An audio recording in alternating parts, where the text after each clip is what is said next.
Memphis, Memphis, Memphis, Memphis, Memphis, Memphis, Memphis, Memphis, Memphis, Memphis, Memphis, Memphis, Memphis, Memphis, Memphis, Memphis, Memphis, Memphis. Nothing but Memphis. Everywhere we go, it's Memphis. Memphis, Tennessee, the beautiful land in the world. And I'm thankful for this guy who tweeted and said, I don't have that fire in my eye no more. That game right there was for him. That's what I do. I prove people wrong each and every night, and that's for him right there. Hi, this is Tom Izzo at Michigan State, and you're listening to Grizz 901. Yo, what up, Grizz Nation, and welcome back to another Grizz 901 post-game here on the Bluff City Media Network. I'm your host, Daniel Greer, and we're coming off of a loss, an ugly game. It was disgusting. A 5-point, it was a game by 5 at halftime. It didn't feel like it. It felt like 25 at halftime. It ended up being closer to that. It was a 24-point loss by the Grizzlies tonight on this dreary Friday night. But you know what? I'm not putting too much stock into it. I think this game is kind of what it was supposed to be. It was supposed to be a loss. The Grizzlies honestly don't have the firepower. And we're going to get into a lot of what the reasonings why I guess they were tonight. And we're going to get into a lot of that. But Nate isn't here just yet. He is joining me very soon. But I will say that tonight overall, the Grizzlies just did not look like they had the assertiveness. And I've said that many a times before from a lot of the role players. The role players just they're not assertive when you need them to be. Only when it's easy, whenever Bane is feeling it, can they actually find their shot. A lot of times, and that's the reason they're role players, is a lot of times we actually need them to be more assertive when he doesn't have his shot, which is the complete opposite. A good game or good second half over at Xavier Tillman overall. But in all, it's a loss. So we're going to go ahead and keep on. Tonight's show, it's all about breaking down and recapping the game that you just saw. I know you discussed it. We're going to get you through it. We're going to entertain you a little bit. And then midway through, we're going to hit the Grizz trivia. I guarantee, that's the Barkley voice. I'm not good. But I guarantee Nate will not get this. I don't think none of you in the chat will get this either. If you're joining us over on Twitter, join us on YouTube, hit us up in the chat. This is my favorite thing. If you missed me on the same show, it just came out today at noon. I brought up some controversial stuff. I'm going to ask Nathan about that. But my favorite thing, and I said it there and I'm going to say it again, my favorite thing about this show, it is fun. It is awesome. It's a good time.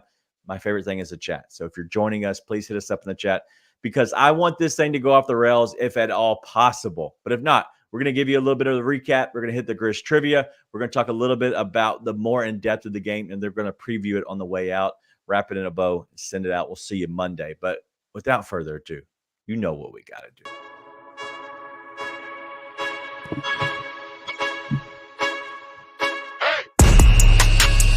What up, Nate? What up? What up? Did I just see whipped cream? I saw whipped cream. Nate's over here taking just straight whipped cream to the dome. And I listen, I'm a big fan of that. I wish you had told me we could have whipped creamed it. Is that a saying? Just like the Grizzlies got whipped. I needed a comfort drink tonight. So Irish Woods. They got creamed, all right. All right, so I hope all you are as well tonight. But I hope this is a fun show for you. I hope this is a good time. Tonight, the Grizzlies do lose 127-103. It was a gross game. It felt worse at half. Nate, coming off the top rope, man, coming out at halftime, they were down 5, ended up losing by 24. What say you about the game? To be honest, I'm not super emotional about the game. Like, there's a lot of things that went wrong. I think the Grizzlies didn't do very well. At the same time, I don't think the Grizzlies could have done anything to win that game tonight. I think that's a team they just can't really compete with. They don't have the size. Quite honestly, very few teams do have the size to be able to keep up with them if they're hitting shots. But you see the Grizzlies get exposed for their lack of size. And we'll get into some of the things I think the Grizzlies could have done better and didn't. At the end of the day, I'm not super emotional about it. I tell you what I am emotional about. I am so tired of seeing these officials that is such a crock of shit that can't call an effing game. Like, dude, I can get paid six figures to miss all the calls and to make all the calls on one end, take an hour and a half to make the call, get it wrong, come back on the other end, and then not make the same call. What in the actual name of God above are we doing with this new batch of officials? I mean, holy shit. What are we doing? I'm so tired of watching it night in and night out. And it's not just the Grizzlies. I've seen it happen to the Nuggets. I've seen it happen to the Bucks, who have some of the biggest superstars in the entire NBA. I mean, these officials have to start getting checked. It is such a crock of shit and a terrible product to have to tune into every night. No, I mean, listen, what the hell are we doing, man? Like, I agree. Adam Silver is under fire for a lot of things, and I don't know how these officials aren't one of them. It is such a shit product to have to look at every night. And listen, tonight, the Grizzlies were going to lose that game no matter what. Yeah. I don't think no matter how the officiating turned out, the Grizzlies had a chance to win that game. But here's the thing. If they had a chance, the officials would have effed it up. You can't be that incompetent night in and night out. It is embarrassing. It's terrible to watch. And they're never checked. They are never checked. There's zero accountability. They just keep to go on being absolute horseshit. Listen, I agree. It's unbelievable. I hate it. It's the only thing I'm mad about. And it did not impact the game. Biggest asterisk ever. The Grizzlies lose that game if it's the best officiated game we've seen all season. Here's the thing. It's close to the average. It is close to the norm. It is such dog shit. I'm sorry. I know it's a family show, but I can't take it anymore. I hate it. I hate watching it. It is abysmal. It is abysmal to watch that kind of basketball game. And you just, like, you can't get that much wrong in one game and still keep your job. I cannot mess that many things up in one day, and my boss does not look like, maybe we need to reevaluate Nate's position. I hate it. I hate it. That is the only thing I'm emotional about, is I have to watch that filth for 48 minutes. It is an absolute abomination, and I'm tired of watching it every night. I'm about to turn on another game while we watch the show. I'd be amazed if I feel much better about the officiating after watching it. I hate it. I hate it so much. Okay, I'm done. I got it out. Listen, I'm just gonna let you go. I took the single shot off way too early. I thought you were done.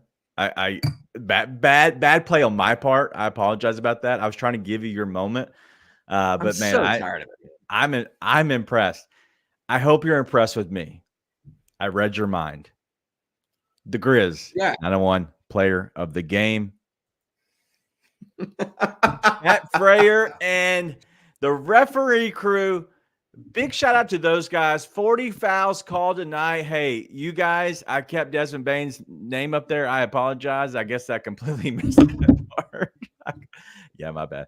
I'm going to change it. I'm going to put it up later. But yeah, Pat Frayer and the referee crew.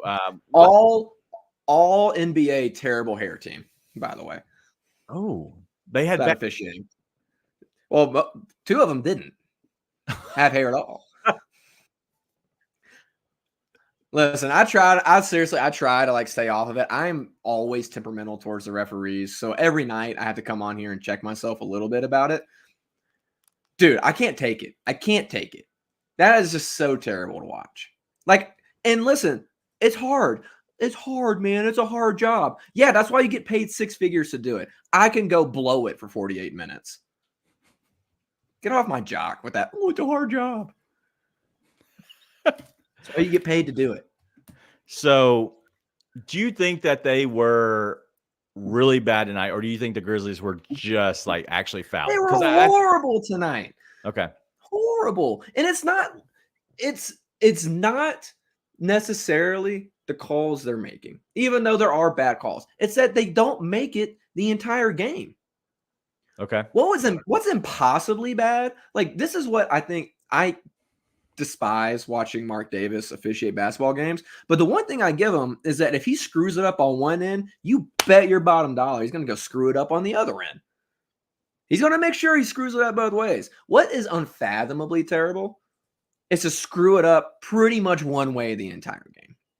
And it's like, dude, I will give credit where credit's due. I've been on the show a couple of times this year saying the officiating was the same both ways. That's all you can really ask for. Dog. How, like, the Rudy Gobert missed and won on Roddy at the end of the first half is one of the most blatant missed calls I've ever seen in my life.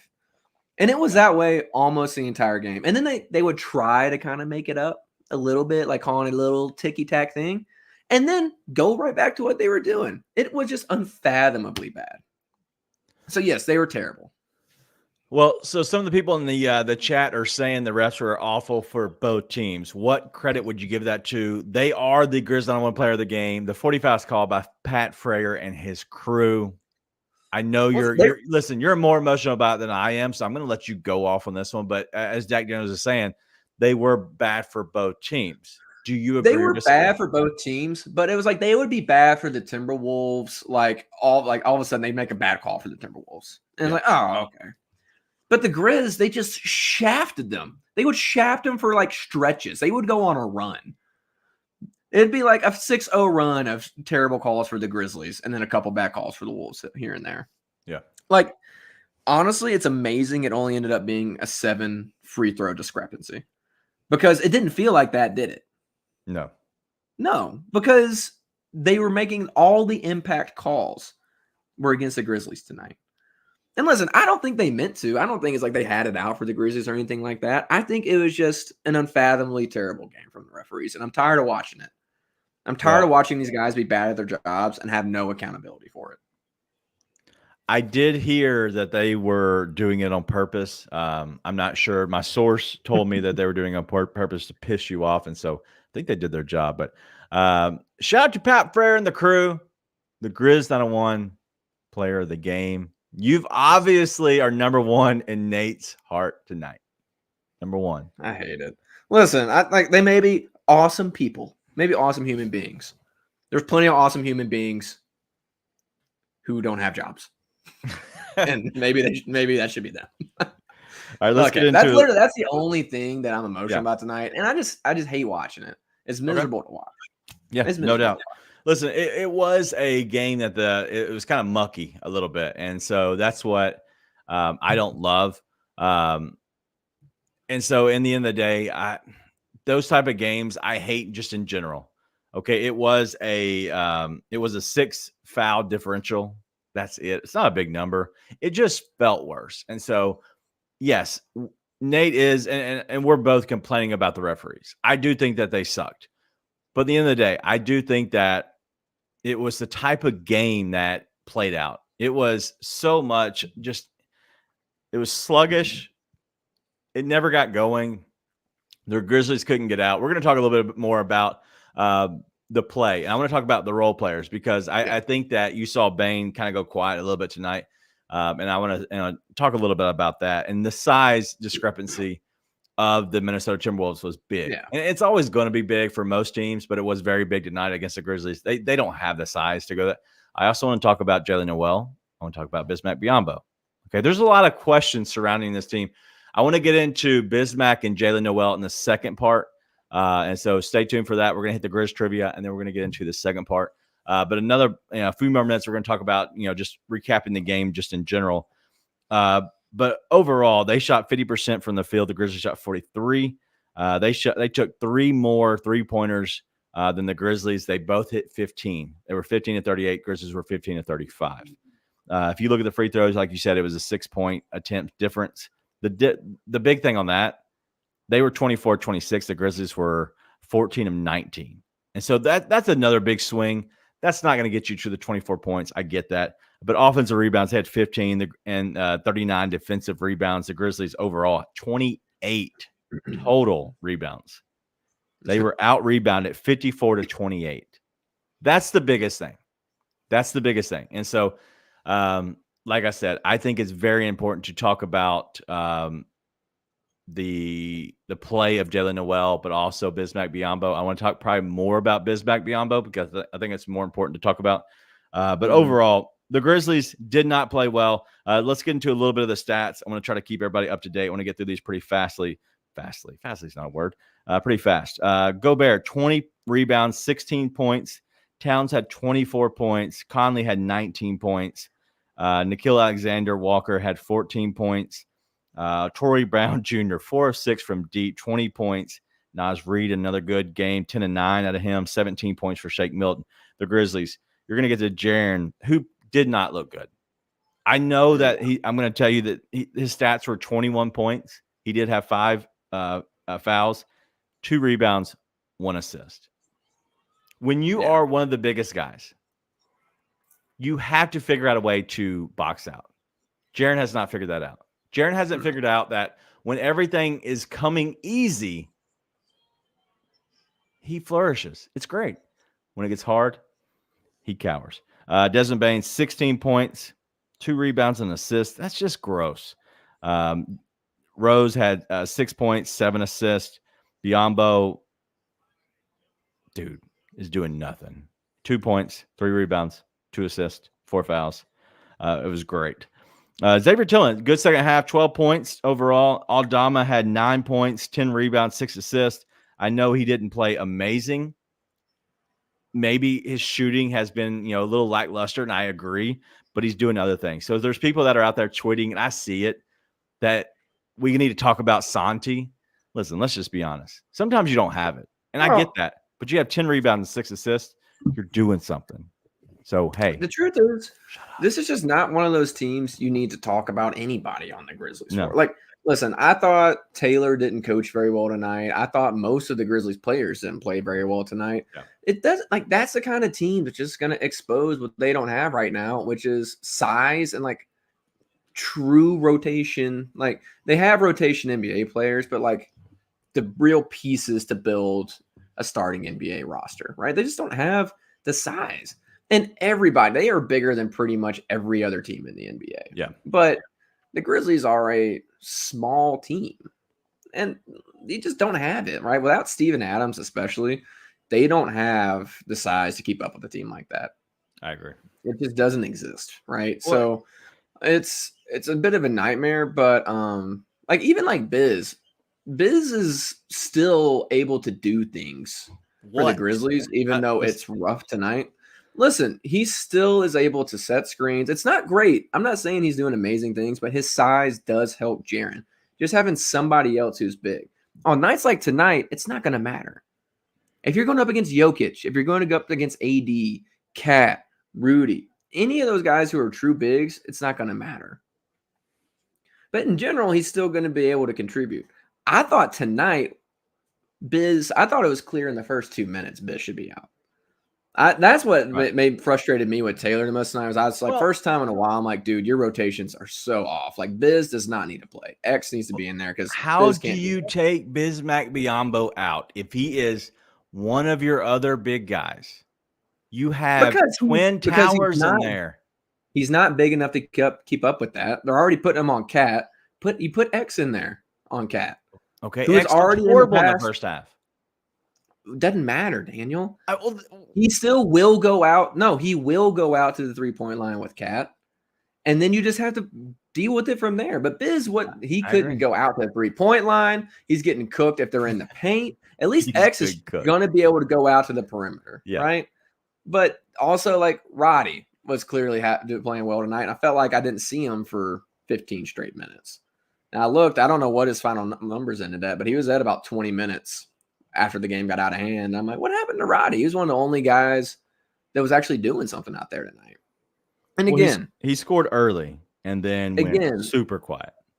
All of this to say it's just one of those teams that the Grizzlies aren't going to be able to compete with this year.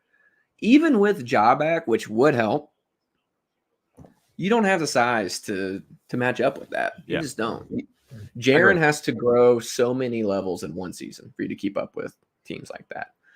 And so it's just a problem, right? And unless there's some kind of move made, I think we've both come on here and said we don't think there should be any moves made for this year. If you make something, it should be for maybe this year, but years going forward. Right. There has to be more years tied to a contract if you're going to make a move. Yeah, it's going to be that way this season. I fully expect a better matchup on Monday night. Okay. With this team. But yeah, tonight's like, they're huge, dude. That team is huge compared to every team in the NBA. So it's one of those nights. I agree. I would do want to talk a little bit about what the Grizzlies might do, because we're closing in on the 14th, which is the day for Jalen Noel. They're going to, obviously his 10-day is up, and then the 19th when Ja comes back, you have to make a decision on Bismack Biyombo at that point. And so I want to talk about a little bit about their play. Should the Grizzlies keep them? Should they maybe move away from them? I'm going to give you a couple of scenarios. I'm going to also give you Grizz trivia that you're not going to get. Neither is the chat, because I'm smarter than you and you know it. So I will say that this game overall, my problem with this game is the role players. The role players were the biggest thing for me. Like, I didn't understand why they were looking for Bane so much. Yeah. Like, there's no reason they needed to look for him on every time down the court. Every time the ball went out of Bane's hands, they literally were looking to pass it back and forth until they could get it back to Bane, which is obviously making his life hell. Like it was. Like they were the Timberwolves, all credit to them in general. Like, they played a fine game. They didn't have Anthony Edwards, okay? They still had the rest of the majority of their team that had been playing this year. But they made Bane non-existent. Like, they made him work so hard for his play. And at that point, the role players have to do something. It was going good early on with David Roddy. Unfortunately, he cooled off. And so they have to figure out something to do. I'm not sure why they're not being more aggressive and more assertive.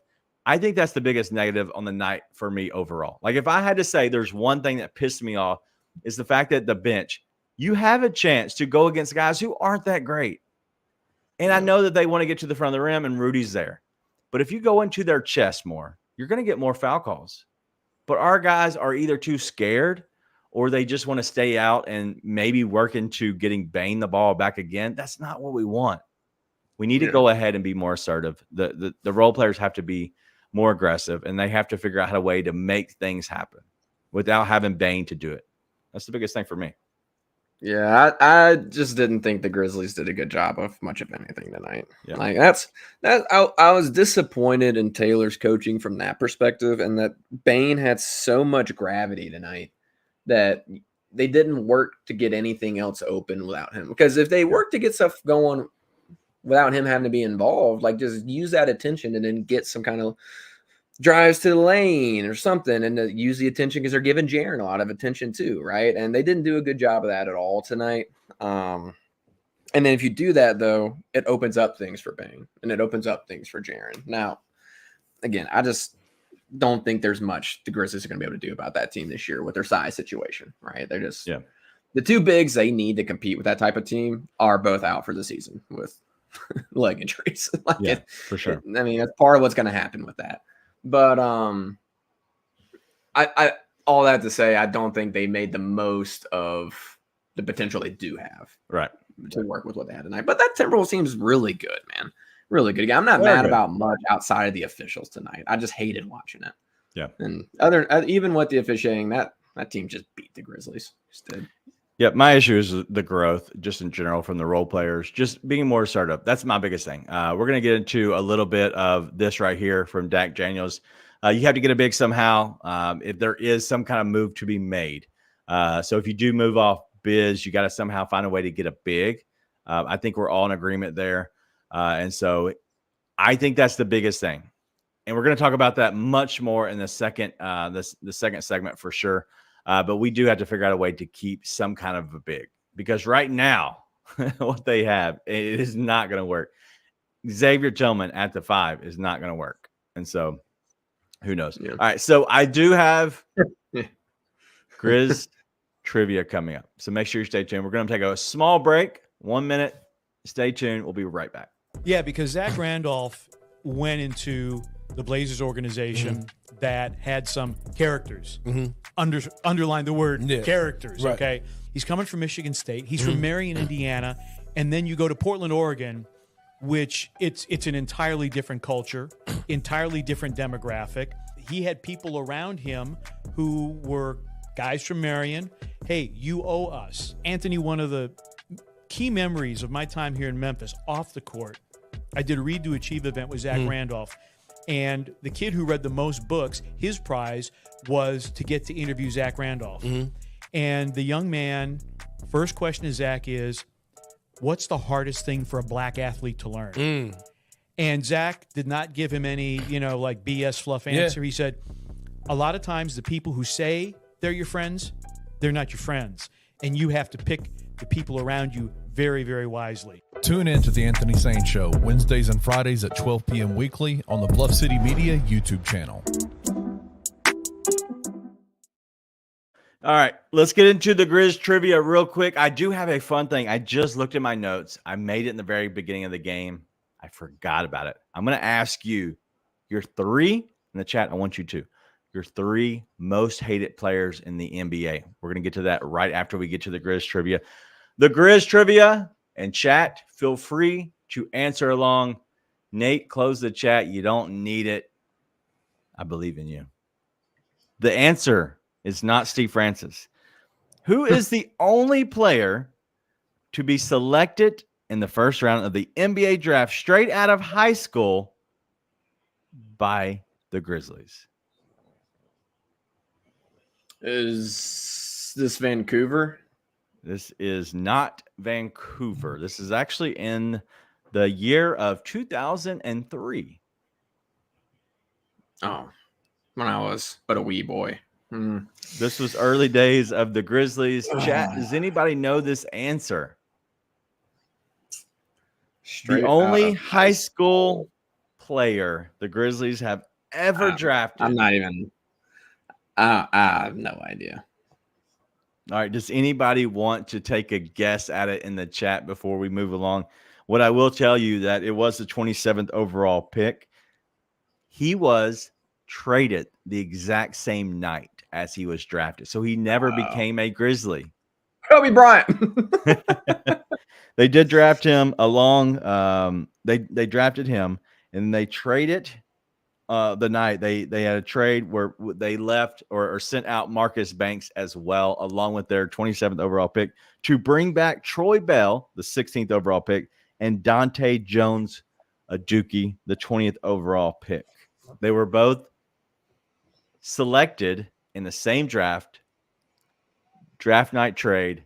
The trade was between the Celtics and the Grizzlies in 2003. The Celtics? The Celtics and the Grizzlies made this trade back in 2003. It was a big man. I got no idea. I have no clue. He is now on ESPN as a mouth. I don't want to call him an analyst. Kendrick Perkins. No way. Yes. Dak Daniels got it. He said Kendrick Perkins. So Kendrick Perkins was the 27th overall pick from the Grizzlies, and they traded him to the Celtics that same night. Is that why he's so salty towards the Grizzlies all the time? Maybe. Why he switched up so fast on them? Maybe. I thought that was great. All right, let's get into a little bit of what we're going to talk about real quick. And I want to ask you your three most hated people, the three villains for you in the NBA. What were those officials' names tonight?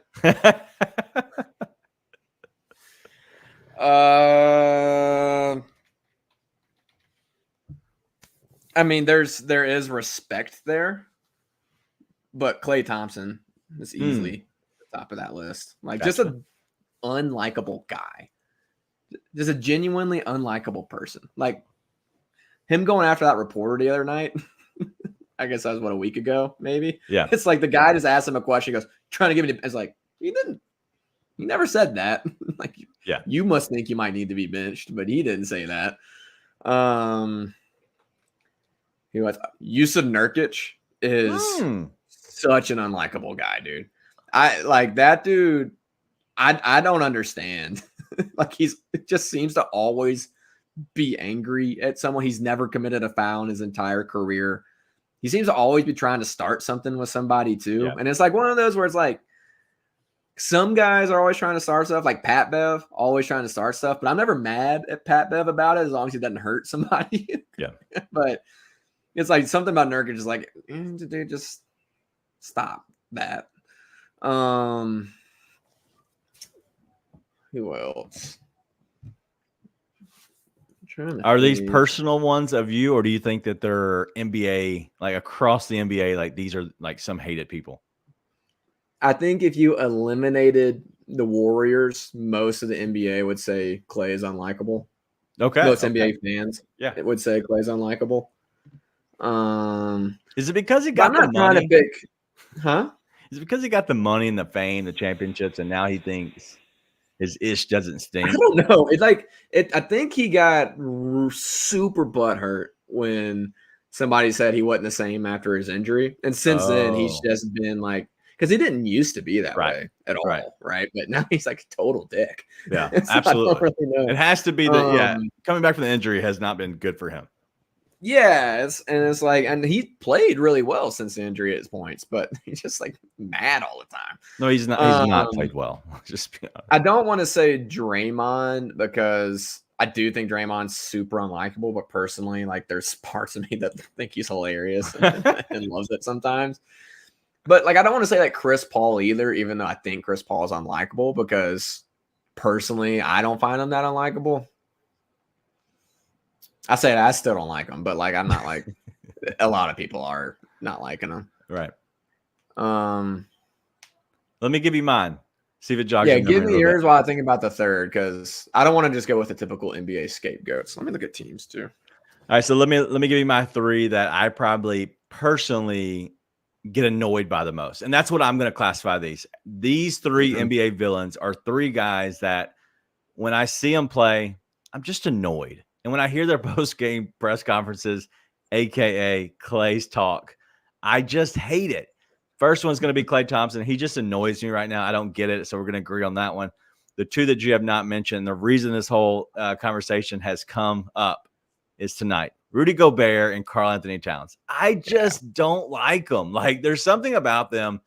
It seems like they always whine. It seems like there's, me, no, not me. You know, it just seems like that. Like, let me just. That's your French accent? I don't know what it was. It was my thinking of what Rudy Gobert is thinking. Oh, no, not me. Like, that's what it reminded me tonight. Like, I hate the look on Karl Anthony Towns' face. He's a fake tough guy. Like, any chance he gets, he tries to, like, hammer the rim as hard as he can. But if for some reason you box him out too hard, he might fly into the third row because he's hurt and something hurts. And his face is going to be worse than what actually happened. So I just don't like Rudy and Cat. So those are my top three. I don't like Draymond either, but I'm going to keep it to three and go with those three. I don't like I'm with you on not liking them, but it's one of those things where I'm like, I'm not whenever I see Yusuf Nurkic or Klay Thompson, I'm like, God, you just suck, don't you? Whereas Rudy Gobert and Cat may be that way, but I don't just like see them and I'm like, I bet you guys just suck as human beings. When I see the other two, I'm like, I think you probably suck as a guy. Like I think you're probably a bad guy. And again, that's not fair. I don't know these people personally. I'm just assuming I would really not like you if I knew you. And I'm trying to think of who else. So you think these guys suck as humans? Like just in general? I think if you were around these guys personally, you'd be like, oh yeah, you're actually just like not cool. Okay. All right. Like, whereas Cat and Rudy, like, I don't know, maybe not. Honestly, NBA players in general, I don't think I'd like to hang out with. We probably have different tastes. But here's one that I think I'm gonna roll with that one. Jackson Hayes. Wow. Like, that's just another dude that I'm just like, I just feel like he's just a bad guy. Okay. Like, I don't Well, he know. did beat up, I think, his girlfriend or whoever at the time. But yeah. Did he? Yeah. He had domestic. Did he really? He had a domestic issue. Yeah, when he's in New Orleans. Yeah. Well, I'm just unsurprised. Shocked faced. Yeah. I'm devastated. No, yeah, What was that voice? Sorry. I'm devastated. Let's get to Jack Daniels real quick. He says AR-15, Austin Reeves, Trey Young. Trey Young is the hair that you find. You drop the whole meme of you drop your sucker, like one of those little dum-dums. You drop it on the ground and it catches all this random hair from the animal. You pick it up, and that's literally what Trey Young's head looks like. Just one of those nasty suckers with the hair on it. And then Klay Thompson. He also agreed on the Karl Anthony Towns and Rudy Gobert.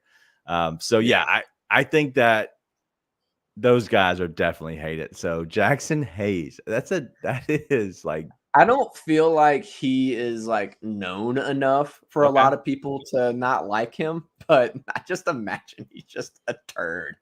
That's what, and it sounds like I'm right. Like I didn't know that was a thing, but yeah, I'm not very surprised to hear that news about Jackson Hayes. But the other two are super easy. Like off the top of the head, Klay and Nurkic are very easy. Like, I feel like you probably suck. So you're thinking that the main thing is TWS. Yeah, TWS, 100%. 100%. On full display a week ago. Very much so. All right. I think I tweeted that. Yeah, you definitely did. All right, let's get to the roster questions that surround this team. I think they're going to be very important. I think this is a team that has a lot of answers to come up with of the many questions that are going to be brought about. Let's talk about Jaylen Noel first. Do you think that after the 14th that Jaylen Noel will be on this team?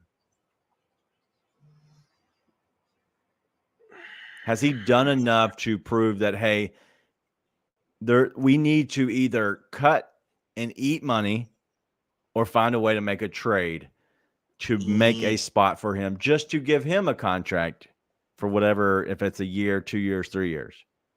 If they can find a trade, I think he will be. I just have a hard time seeing them eating any kind of cash to keep him on though.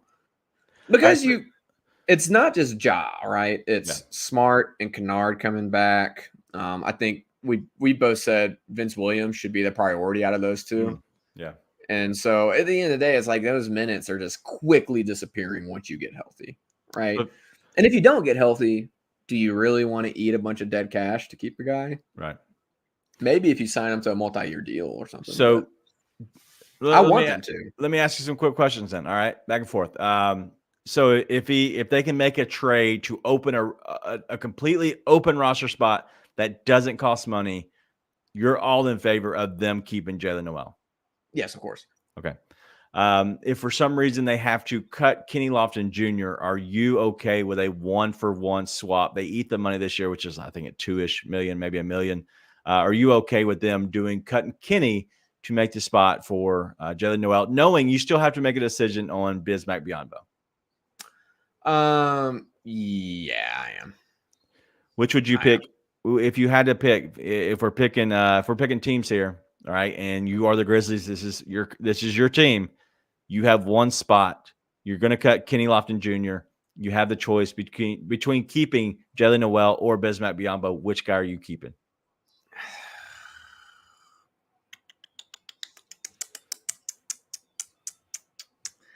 Probably keeping Biz. Because you have to have the size. Okay. Listen, I understand the Grizzlies championship hopes are pretty much not going to be there this year. I understand that. Right. At the same time, you want to be able to compete night in and night out still. And if you lose Biz, you have no size. You've got nothing. And I think you have to have that.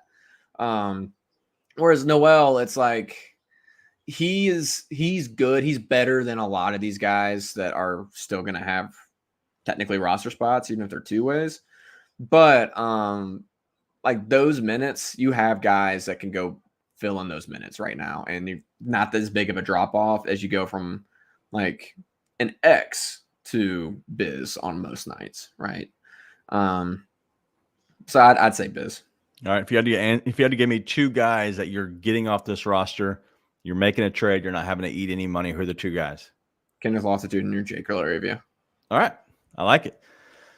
I think that's an easy one. I think those 2 won't be playing much on this team. I think they are G League guys. But the other question the Grizzlies still have to make, they have to still make the question and the answer on Vince Williams, because there needs to be a roster spot open at some point before his 50 games are up that he's going to be active for.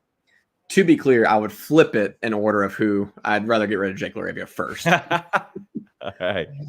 Just to be clear of like who, like, I think Kenneth Lofton Jr., I could see him giving good minutes in a spot.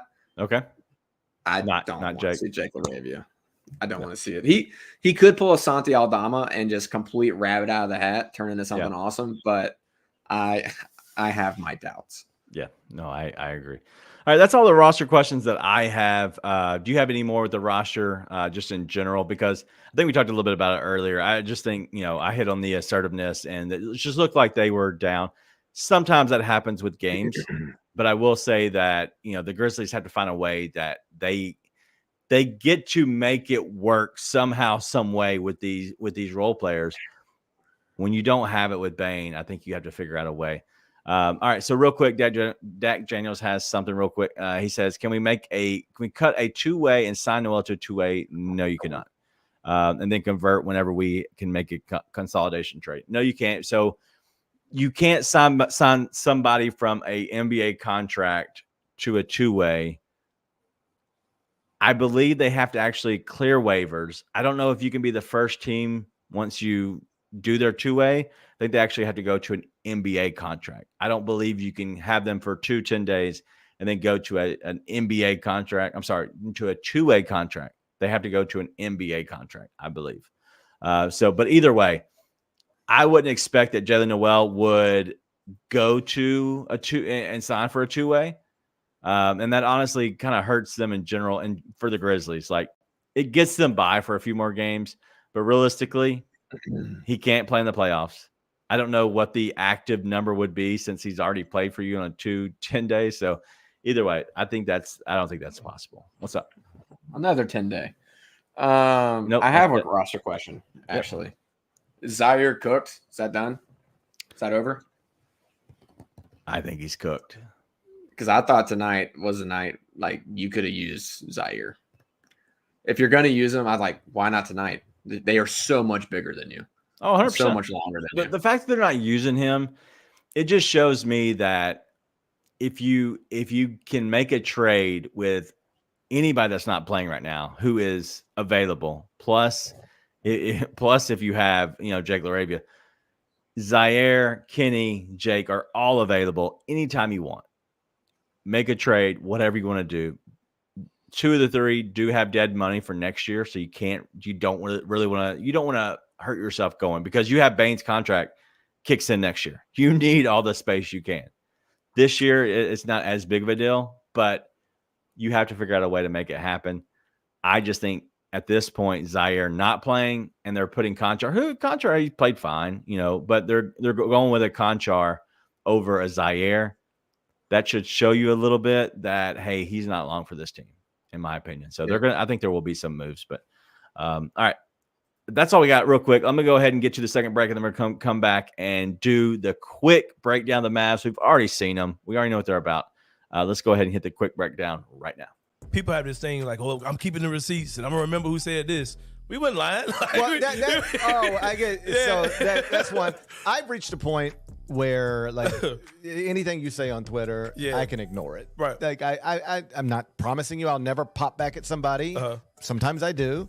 I might today, but I often don't. I would say for every 50 negative comments I get, I might reply to one. I don't get involved. I'm getting there too, man. Yeah, but you don't look like you're getting there. I see you arguing all day long every day. You gotta I'm wait. getting there, man. You got a ways to go. Well, I might get more. Well, I don't get as many as you. Well, how about this? And I'm not saying you have to get there. I'm just saying I am there. There are different ways to handle social media. I just found it to be largely unproductive. But I do it for calisthenics sometimes. Right, like right. I don't feel no way. I just let me just engage in this just for fun. Yeah. Tune in to The Anthony Sane Show Wednesdays and Fridays at 12 p.m. weekly on the Bluff City Media YouTube channel. All right, let's go ahead and get into a quick recap and talk a little bit about breakdown of the Mavs. They play the Grizzlies on the 11th of December. It's another home game. The Grizzlies are now 1-9 at home. Anything you can expect from the Mavs? Luka, Luka cooking. Luka, Kyrie, Luka. Like, listen, Luka has been like awesome. Doesn't do it justice this year. I said before the year, I was like, if the Mavs are anything other than absolute dog water, Luka should be top of the MVP ladder. And I think so far I've been proven right. Like, he has been awesome, and they've been awesome. And then, I mean, you saw what happened when he didn't play last time. They lost to the Grizzlies. So like, it's something else. So if you can slow down Luka, you got a chance. You have a chance for things to go well. But I like it. Good luck with that. Yeah, they're playing the Blazers right now. They're up on them roughly 9 or 10 points by around halftime. So it's going to be a tough game. I think we're going to see Kyrie and Luka. They're both available right now. Derek Lively is always Derek Jones Jr., who always shoots the lights out against the Grizzlies. And from what we've seen, I don't know how or why, but he does. I think we're going to have to guard the three-point line. You're going to have your hands full with Luka. I would imagine that you're going to have a guy like Roddy be guarding him, very early in the game. You're going to see another good matchup, for the Grizzlies. And can they stop mainly this now one guy? They don't have a lot of size. They match up, size-wise with them very well. It's just, can they stop Luka? And if you can slow down or stop, hinder Luka in any way, the Grizzlies do have a chance. But then you also look at Kyrie, who can get going. And who knows if they're going to play both guys. I would imagine they would, especially 2 days off, but you never know. The Grizzlies, if they play with the right kind of effort, like tonight, when they're going up against teams that have that much size plus skill to complete it, whether it's the guys with size with the skill or the guard play, like, they're just in trouble, man. They just don't have the horses to keep up with both. The good thing about the Mavs is the Grizzlies can bring that defensive effort and that connectivity, which I think they had for the most part tonight until the wheels started to fall off. Right. And they've been doing it really consistently. If they come with that against the Mavs, you can disrupt everyone around Luka enough that if he's just a little bit off, then all of a sudden you have a chance to thrive. So it could be a really good game. I wouldn't be shocked if the Grizzlies pull off the win. But if Luka is Luka and then the role guys for them just contribute somewhat, you're in trouble. You got to find a way to disrupt one or the other. Yeah, I agree. I think it's going to be tough sledding for sure. Grizzlies could be 1-10 from home to start the season, which could be crazy. Their ass. Yeah, they have two home games left before Ja returns, and so we're getting down into very small numbers. Very small numbers. You have 4 games left until Ja Morant returns. We're going to get a little bit into the return of Ja, what that looks like. What does this team kind of fall back into, such as, Desmond Bane and even Jaren Jackson Jr.? What does that look like when Ja returns for those guys? Then we're going to talk a little bit about Marcus Smart, Luke Kennard. That's upcoming on other shows, not tonight. But I do want to talk about that more in depth as we keep getting closer, as we keep inching closer and closer to Ja's return. I do want to talk about more about how this roster looks like, what this actually looks like on the court, because they're going to be having to fill him back in, and then you slide somebody out of the rotation, and then you're going to, as people keep getting healthy, this team could get a lot better. But we're gonna stay tuned for that. All right, that's all I have tonight. Nate, do you have anything else? I don't know. Feels like a good X game coming on Monday. I don't know why. I'm so tired of watching guys smoke layups, but I don't know. That's going to be my little prediction. I think good X game.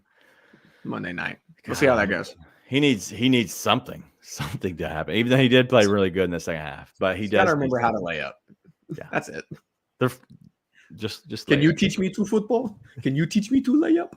God. All right, this show tonight wasn't as entertaining as normal. It was kind of a pissed off show in a sense, but I hope you enjoyed it. If you can, go ahead and go over to our Twitter account at Grizz91 Podcast. Follow us there if you don't mind, and then on YouTube. Grizz91, you can hit us there. Where I want you at is Bluff City Media. Follow us there as well as the other shows. Daily Grind goes every Monday through Friday, 9 a.m. The Anthony Sane Show, which I was on this week, it's Wednesdays and Fridays at noon. A very good show, just a fun time. He's going to keep it real, going to keep it honest. And honestly, it was a lot of fun to be on there this last Friday. So if you missed that, we had a great time. We went way over our time, for the sit down with Sane, as he calls it. We went way over our time, but I think we were goofing so much that we had a good time. Something kind of controversial. Stupid. If you switched John Conchar and Tony Allen, if you switched their defense abilities, I think they're the same. Anyway, I said it there. I'll back it up a little bit, but that's all we have on this show tonight. It wasn't as fun, but it was frustrating. We're gonna get past it. Nate is always angry at the refs here at the Grizz 901 post-game show. We'll see you back Monday night, same time Monday. Be nice and tell your friends.